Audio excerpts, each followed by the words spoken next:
hidup di dunia ini jangan berharap kita bisa membuat semua orang senang. Pasti ada yang senang, ada yang tidak senang, ada yang mendukung, ada yang melawan dan sebagainya. Saya dalam ceramah-ceramah saya yang di-sharekan di YouTube, mangga sok tulis saja Kiai Haji Abdul Syakur Yasin MA, klik situ YouTube saya resmi ya, channel resminya Kiai Haji. Kalau yang lain tuh asal somot aja. Saya baca sajak cinta, tidak menyalahkan siapapun, tidak mengkafirkan siapapun, tidak membela siapapun. Tetap ada yang diselai kok. Betul nggak?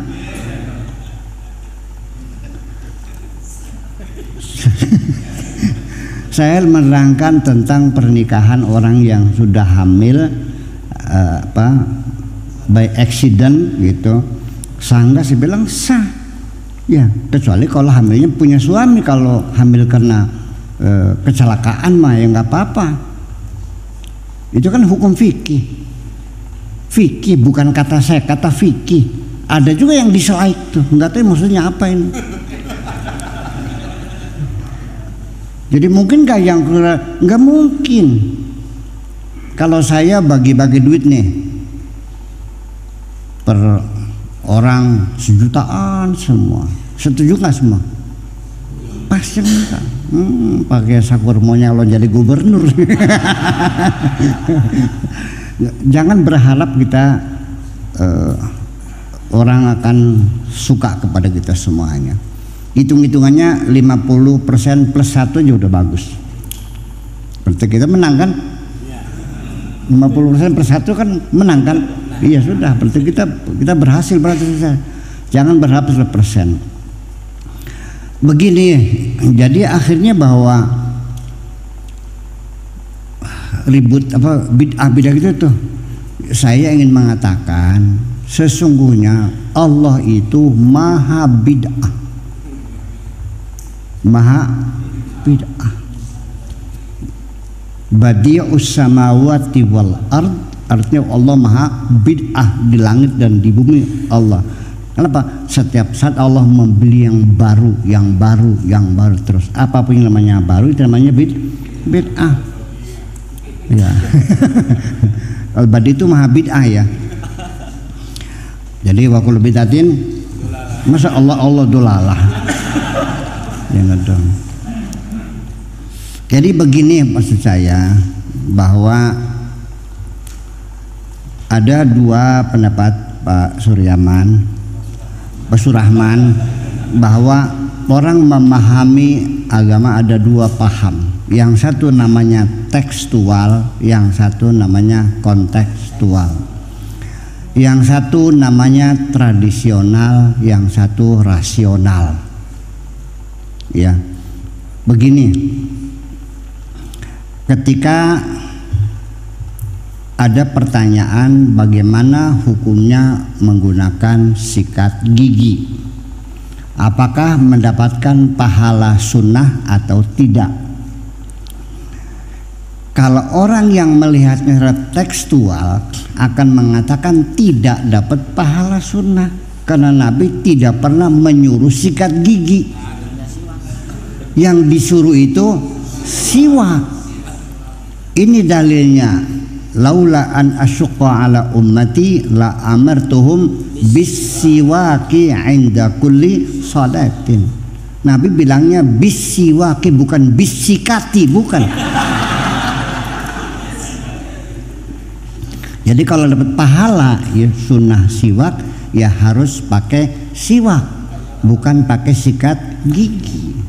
Dan siwak itu juga kayunya tidak boleh pakai kayu mangga, nggak boleh kayu jambu, tapi harus pakai kayu arak yang belinya di Mekah dan panjangnya 20 cm segini, terus dikupas ujungnya, dipukul-pukul nanti keluar seratnya. Itu yang sunnah Nabi itu. Kalau sikat gigi ya bukan sunnah. Itu Saya tidak menyalahkan, ya sudah, mangga silakan. Jadi setiap mau sholat latak lutuk. Kalau lupa pakai kain.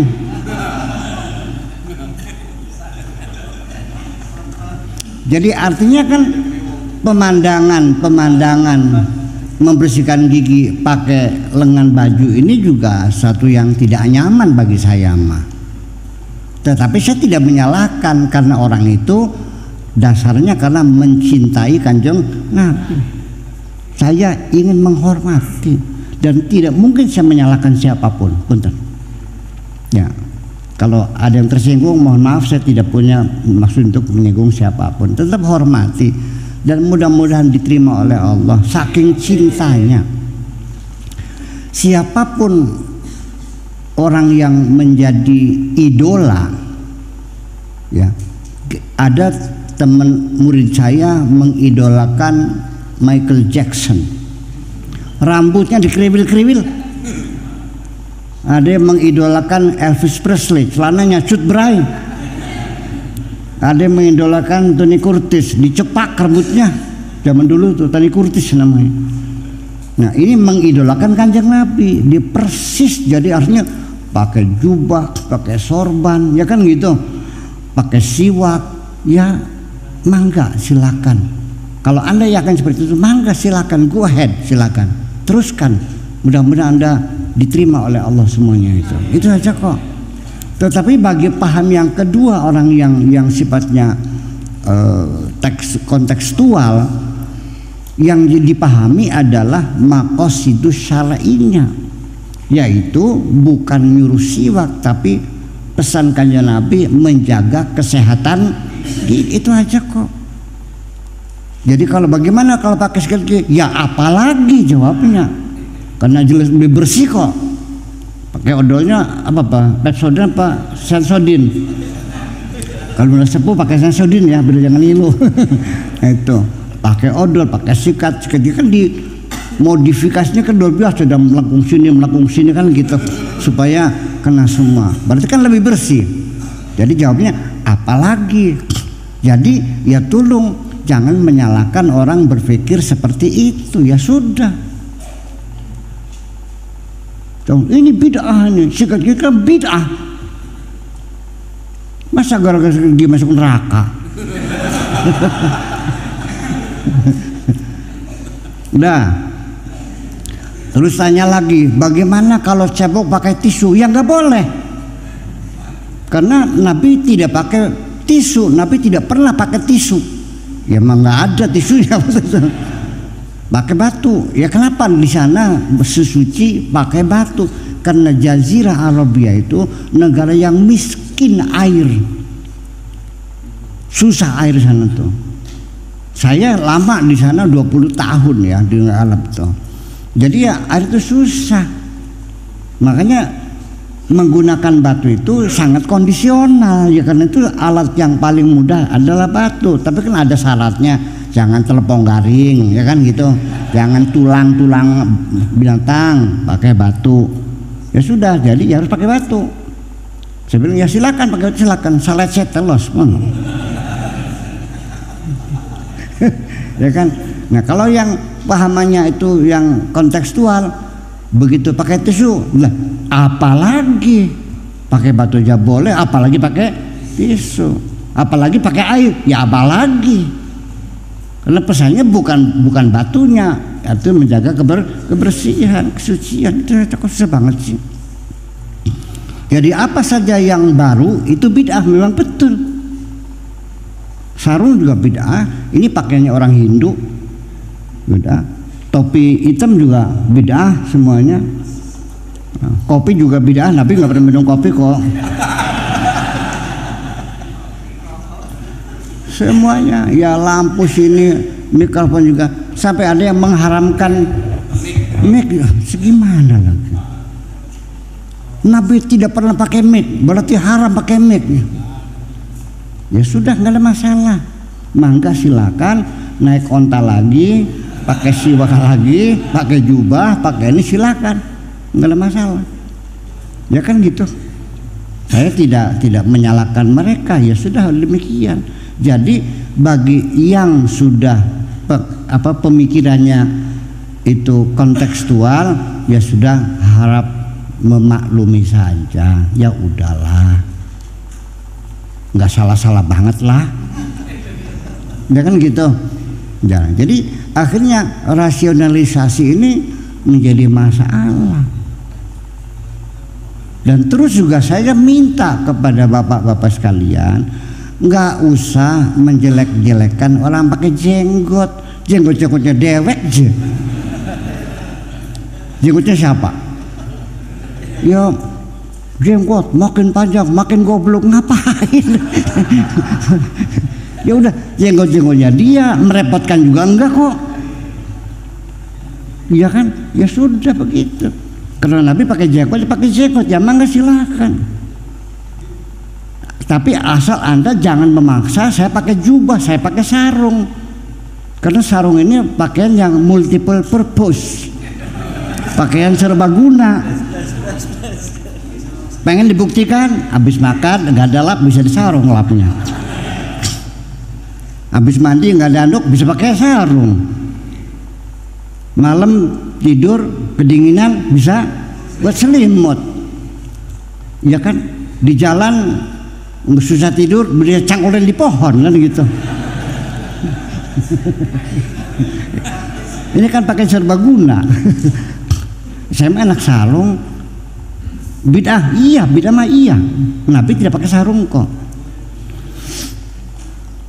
Nih Nabi sendiri nih, apa saja yang namanya baru tetapi itu lebih baik disambut dengan baik kok. Ya, Nabi tidak pernah ini tidak boleh, enggak kok. Silahkan berkembang, silahkan maju. Setiap ada modifikasi yang lebih baik silahkan disambut. Nah, orang Arab itu dulu, orang perempuan tuh enggak ngerti pakai celana dalam. Ya bagaimana dalamnya, yang kainnya pakai kulit kok, kertas kulit kambing ditekuk, dibolong tengahnya, masuk di kepala, disobek tengahnya, dijahit sininya, itu pakaiannya gitu. Belum ada tekstil waktu itu, nggak ada makanya. Belum ada BH-Tex, belum ada. Gitu. Nah, suatu ketika ini cerita. Di suatu pasar ada orang perempuan dari Persia, pedagang gitu, bawa dagangan, naik onta. Ontanya terkilir gitu, akhirnya dia terjatuh, terlentang. Orang-orang pada menutup muka, takut barangkali terbuka. Ternyata pakai celana dalam. Dari situlah orang Arab belajar perempuan pakai celana dalam. Bid'ah nggak celana dalam tuh? Bid'ah. Tetapi Nabi bilangnya begitu, ya Rasulullah, ada perempuan terjatuh, terjelengkang, ternyata dia pakai celana dalam. Begitu perempuan pakai celana dalam, pikir Nabi, bagus dong. Lalu beliau mengatakan, barakallah al-mutasarwilat. Semoga Allah memberkahi perempuan yang pakai celana dalam.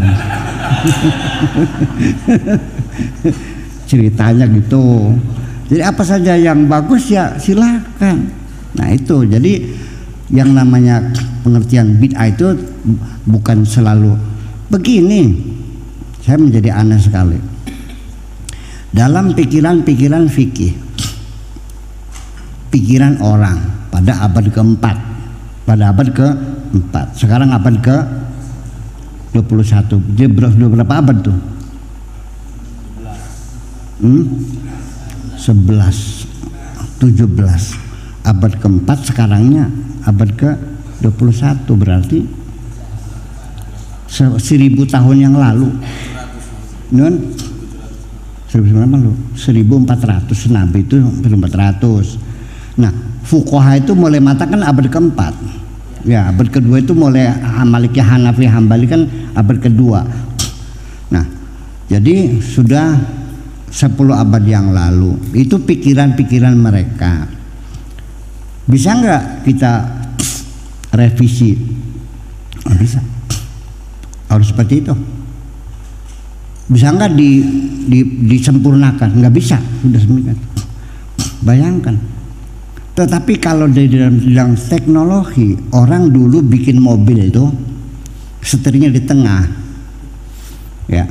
Ford bikin mobil model T itu setirnya di tengah, klaksonnya dipencet tetot tetot tetot gitu, ya. Belum ada wiper belum loh.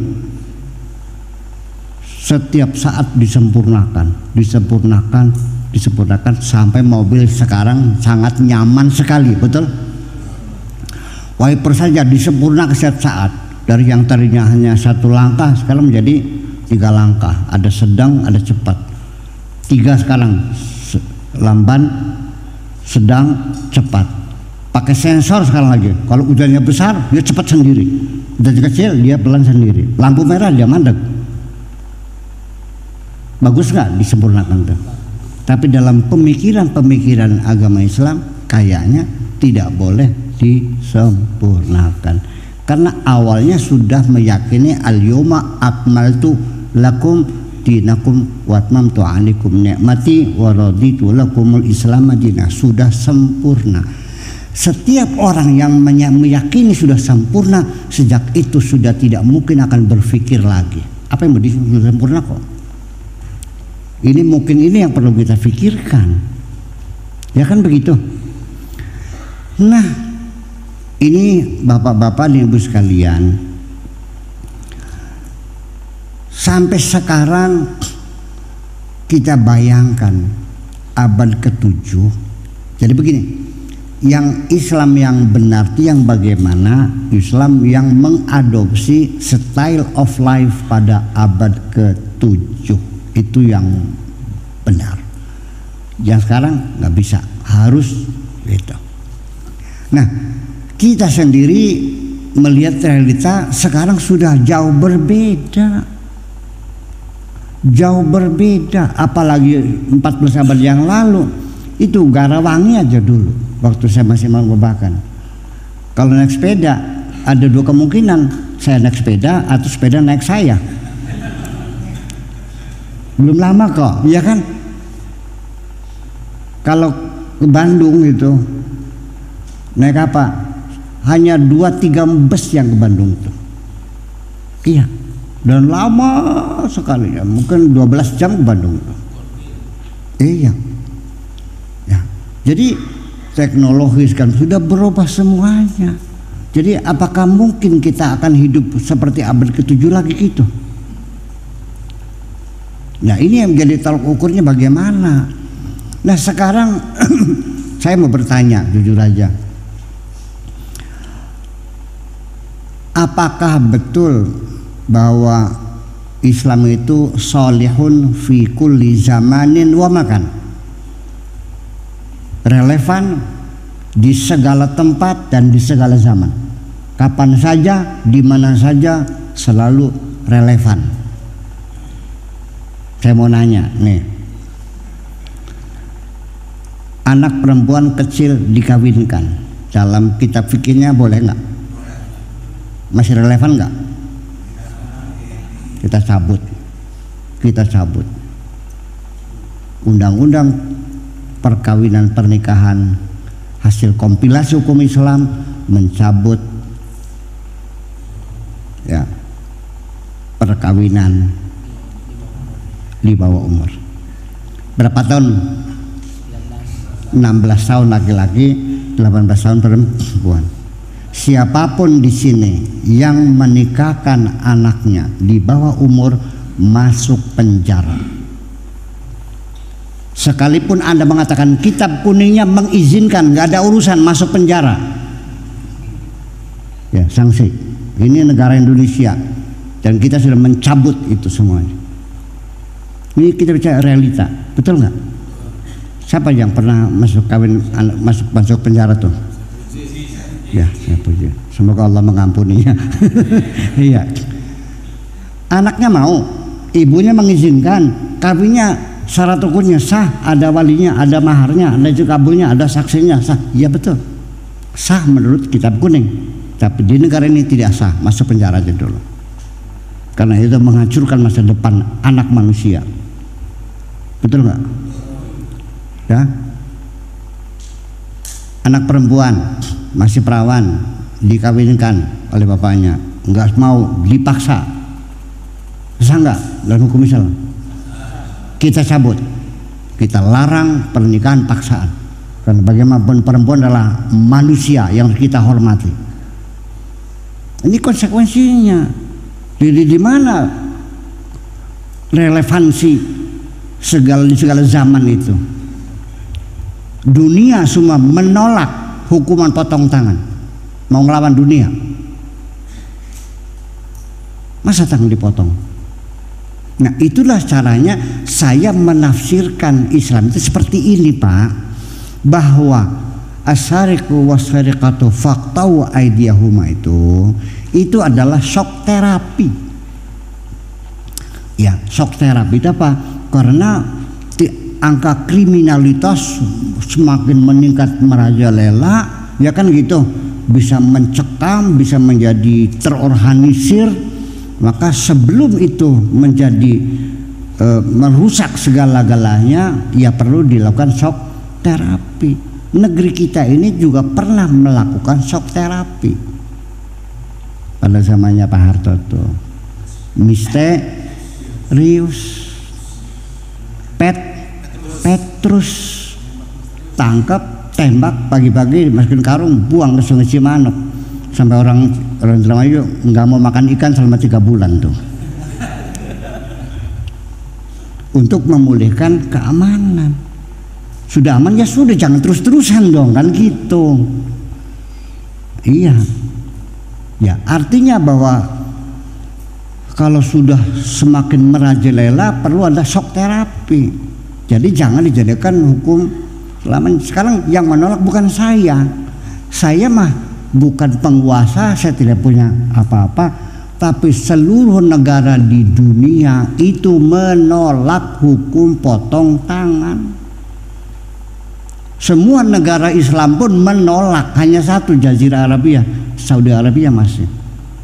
Itu aja. Hukum pancung nggak ada, udah, ya kan begitu, betul nggak? Udah. Lelaki mengatakan ku cerai kamu, sah nggak? Sah, tapi dicabut kekuasaan laki-laki menceraikan istrinya sesuka-suka, kewenangan mutlak dicabut, tidak sah, harus diproses di pengadilan. Lah ya iya dong, ini undang-undang pernikahan berhadapan dengan ayat wa man lam yahkum bima anzalallah faulaika humul kafirun. Barang siapa yang menghukumi tidak dengan yang dihitung Allah berarti kafir, berarti bangsa Indonesia kafir semua, begitu. Lah ya iya, ini hukum yang berlaku seperti itu. Kafir semua nih. Lah ya iya, jadi artinya bahwa sekalian ini mesti kita pahami bagaimana kita menafsirkan itu. Jadi pemahaman kafir, bid'ah, musyrik dan sebagainya itu adalah pendapat. Kalau pendapat ya silakan saja, jangan memaksakan pendapat Anda kepada orang lain dong. Betul nggak? Al-Quran ini selalu penafsirannya berbeda-beda. Senggolan istri ada yang bilang batal, ada yang bilang tidak, ada yang bilang tergantung, kalau udah syahwatnya batal. Yang benar mana? Nah, ketika perbedaan pendapat ini ada tata krama, sopan santun, jangan pernah bertanya yang benar mana. Ini yang menyebabkan orang bertengkar. Fikih mah kebenarannya kebenaran argumentasi, bukan eksperimentalis, bukan. Ini kacamata plastik atau kaca? Bisa dibuktikan, ambil korek dibakar, meleleh, oh berarti plastik, selesai, terjawab. Itu eksperimentalis. Tapi kalau kebenaran fikih ya tidak bisa dibuktikan dong. Betul enggak? Yang betul batal atau tidak batal? Dua-duanya tidak bisa membuktikan, karena itu hasil tafsir terhadap ayat Al-Quran. Paham nggak?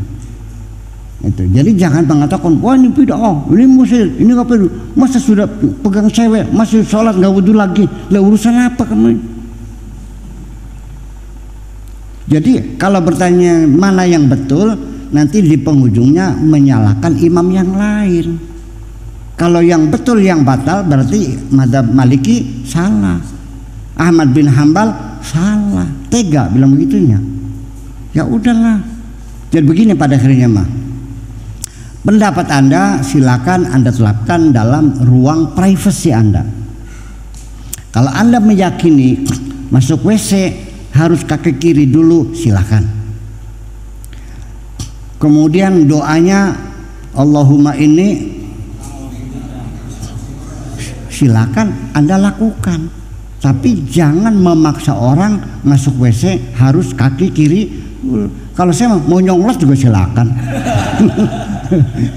Ya kan? Mau doanya Gusti hapunten ya pada lah gitu. Ya, ada hal yang privasi silakan, tapi jangan dipaksakan kepada orang lain.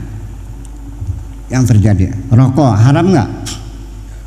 Pendapatnya majelis ulama ini haram, pendapat saya tidak. Jadi kalau saya merokok, Anda jangan mengatakan pakai sakur berdosa. Yang berdosa itu adalah orang yang mengatakan rokok haram tapi dia ngerokok. Oke.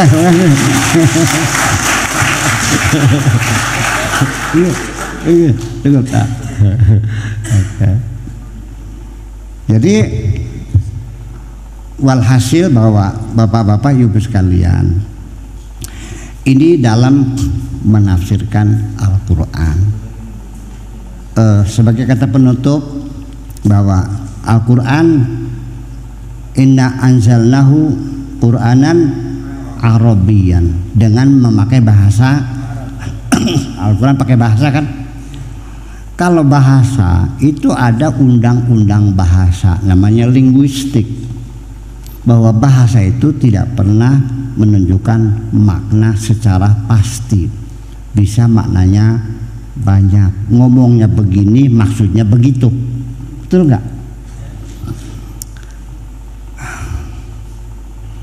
Anak saya bilang, Mama, Awab sudah bisa makan sendiri. Mananya apa?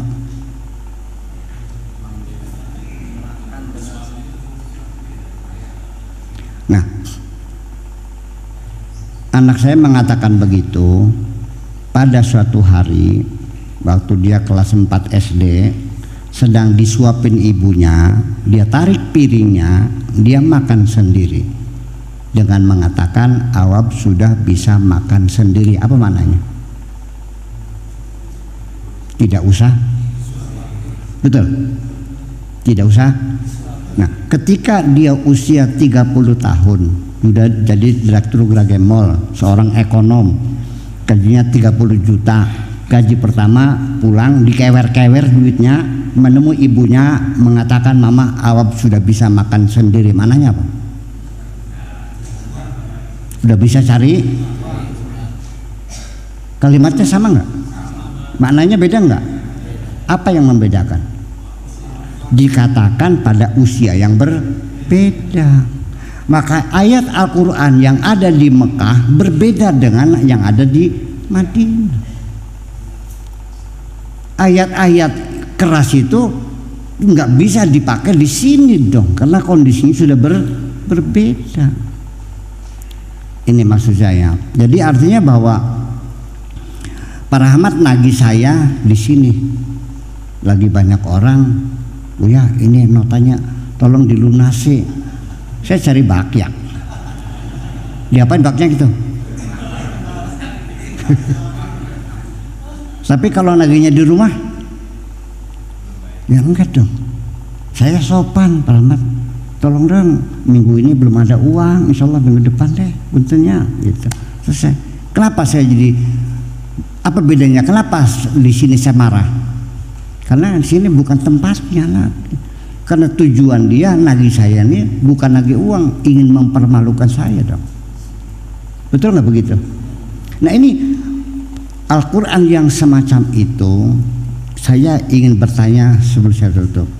Nabi Khidir ngasih pelajaran Nabi Musa, ya kan? Apa yang paling sadis nih? Ada anak kecil dibunuh. Apa pelajaran apa yang bisa Anda ambil dari ini? Nabi Musa ahli syariat, dia marah. Iya. Fawajada ghulaman faqatalahu qala aqatalta nafsan zakiyatan bighairi nafsin laqad ji'ta syai'an nukra. Kriminal ini, kejahatan Nabi Musa. Nah sekarang apa yang kita manfaatkan dari membunuh anak tidak berdosa itu? Sok. Apa mau niru Nabi Khidir? Seorang anak diduga nanti besoknya jadi penjahat, bunuh aja sekarang, gitu caranya. Ada orang diduga akan mencuri, dipotong aja dulu tangannya, begitu caranya. Ya bukan itu, jangan salah tafsir dong, ya kan? Kabel dibolongin, apa artinya mau milik orang dibolongin? Nah ini kan pelajaran perlu penafsiran yang jelas. Larinya, wow ini ilmu hakikat, kok jauh banget ilmu hakikat. Begini, sok nanya sama ahli hukum sealam dunia, mungkinkah seseorang dihukum karena diduga dia akan melakukan kejahatan? Boleh nggak? Boleh nggak? Nggak boleh dong. Diduga akan melakukan kejahatan, dihukum aja dulu. Ya nggak ada. Setelah melakukan itu pun kalau ada dua bukti yang kuat, baru dari mulai diduga, lalu tersangka, lalu tertuduh. Ya kan begitu. Baru. Nah sekarang apa pelajaran itu? Ini pelajaran adalah pelajaran khusus untuk badan intelijen, bukan untuk orang awam. Sebagai mata negara, telinga negara, the early warning, bahaya siapapun ada seseorang yang diduga bisa menghancurkan negeri ini, organisasi yang mengancam persatuan, sebelum berkembang besar nanti sulit diatasinya, habisin aja dulu.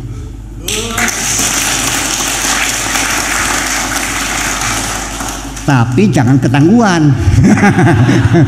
Kalau ketangguhan proses hukum juga sama aja, itulah begitu. Jadi tidak semudah itu kita menafsirkan firman Tuhan. Firman Tuhan adalah kata-katanya Gusti Allah, bukan omongannya aloknya sampean yang endasnya korengan. Ya, dengan gampang. Kita perlu penghayatan dan berhati-hati, jangan semudah itu. Paham? Nah, apapun pikiranmu jangan dipaksakan kepada orang lain. Silakan pakai dalam ruang privasi Anda, jangan dibawa ke ruang publik. Itu aja kok. Nyaman nggak gitu kira-kira?